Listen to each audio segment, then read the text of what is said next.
measurement that we apply in society of success, of intelligence, which doesn't really make any sense, in today's world. You see people doing so many different jobs. You see people doing exploring boundaries, and that is what intelligence is supposed to do.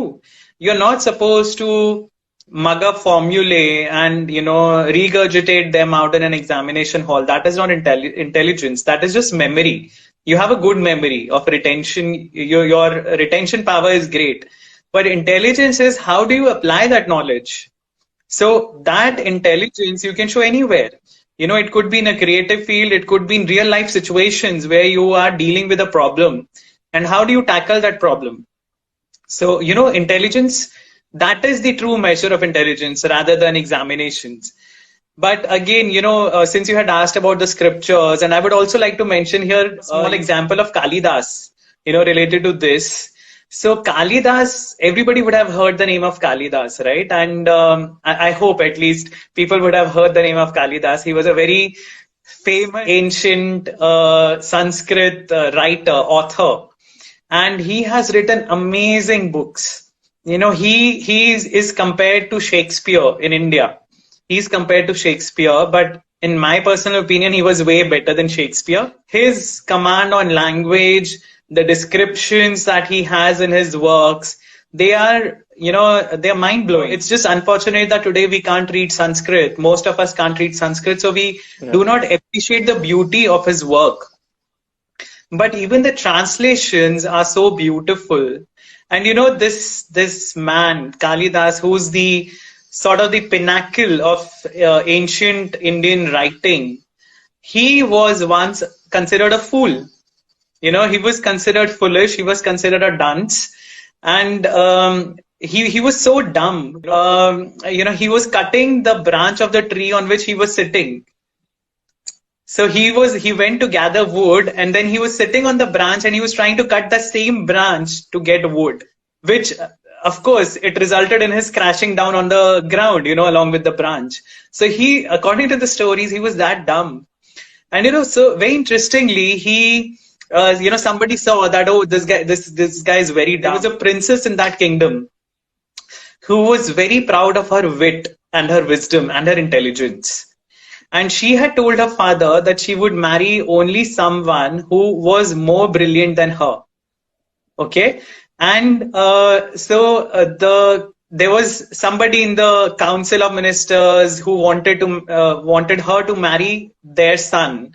But she refused because she said, this guy is not as brilliant as I am. I want someone more talented, more intelligent than me. So this guy came to know that there is a dumb guy who's, around, and he conspired to get the princess married to this boy.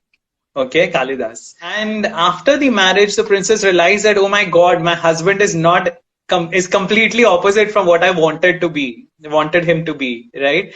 And she ridicules him. And she literally, throws him out of the palace. And she says that I don't want to have anything to do with you. And that is when this simple guy, probably he was a teenager because people used to get married early in those days.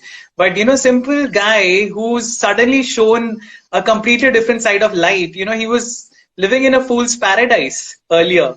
As they say, ignorance is bliss. So he was enjoying his life, and suddenly he has been, he's married to a princess. And he's living in the luxury of the palace. And the next day, he's out of the palace and he's been thrown out, on the mercy of the elements. And that triggered that reaction in him that I will prove myself, I will show her that I am more intelligent than her. And that is how his journey of exploration began.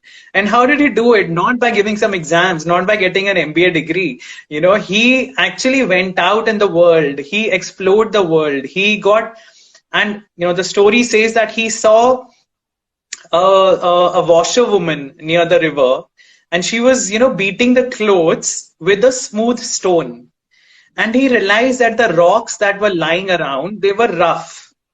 But the stone that this woman was using was very smooth and round. And he realized it was only because of the continuous use for beating the clothes that the stone had lost its roughness and it had become more smooth and rounded. And that is what he thought, that if I consider myself dumb, I'm like that rough rock, you know. Yeah. But by regular beating of studies and scriptures and every intellectual pursuit that I can do, I can turn my brain into that smooth stone, which will become useful to somebody. So intelligence, I think it's a very beautiful story. And this guy became the best writer in Sanskrit. You know, there were two other writers at that time, you know, who were also very fairly popular. But for all practical purposes, Kalidas is still considered one of the best Sanskrit scholars, the best Sanskrit authors. So, and again, you know, it's a creative process that, you know, and he's supposed to have worshipped Mahakali, and he gained enlightenment from Mahakali. That is why he's called Kalidas. He became the servant of Kali. So, and that is when his transformation happened. So there were no studies involved. There was no education system involved in it. You know, no equations and no calculations. It was just a realization of your inherent potential. What am I good at? And what can I do best? That is what we have to explore. Wow. That was a very, very wonderful story that I will be remembering from years now. Thank you so much for sharing that story. My pleasure completely. And if you ever get a chance to read, try and read some of his works. You know, they are very poetic, and probably you can get some ideas for your paintings as well. Because, you know, there's this one work of Kalidas that is called Meghadutam. It's in English, it's a cloud messenger. You know, Megh is cloud and Dut is a messenger.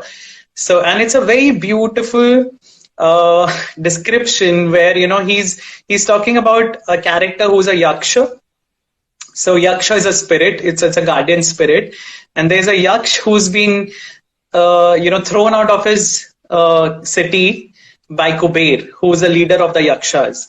And Kuber, as a punishment, he's been exiled, and he's living somewhere close to you know, the Nagpur plateau of today, Vidarbha region, and his home is in the Himalayas. So when monsoon starts, you know, and again, such a beautiful concept. We know monsoon comes from the ocean. So, you know, Mumbai, Maharashtra, Kerala, all these places, they get a lot of rain. And and late after 2 weeks or 3 weeks, it reaches the north. So, you know, the concept that there is the rain starts coming from the Western Ghats. This Yaksha sees the first monsoon cloud, and he knows that the clouds are going to travel all the way to the north to the Himalayas. So he makes that cloud a messenger, and he's sending his love to his beloved, his wife, who's in the Himalayas. And it's such a beautiful concept. You have to read it. And the descriptions of the clouds, the way he's defined the clouds, he's described the clouds, the way he's described the scenery, you know, that the cloud will be able to witness while traveling over kingdoms. You know, over so many kingdoms, the cloud will cover, traveling in the sky. It is just beautiful. So, and I suggest, you know, you do give it a read, at least this work of Kalidas.